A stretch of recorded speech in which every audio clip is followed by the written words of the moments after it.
video, I have two quick tips that I used for these containers that I wanted to share with you guys. One, this is a creeping Jenny or Lysimachia. It's a lime green and I really liked the color with the purple and the potato vine.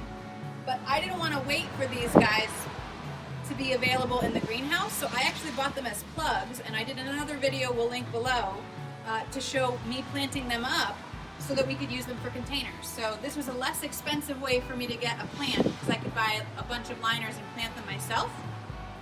And then the second thing is these osteosperm tipped over in the pot because they were so full. So in order to get them to stand up, I actually used sticks. So these are some of the yellow twig dogwoods we had in these pots from spring. I just trimmed the bottom off like that, and then I stuck them right in front of the plant to hold the plant up so that they didn't flap over in the pot. So it gives the illusion of the plants have been here and growing upright a long time, when in fact I just planted them and they would naturally flap over. But this was a really quick tip, doesn't cost anything, and it's super fast. Have a great day.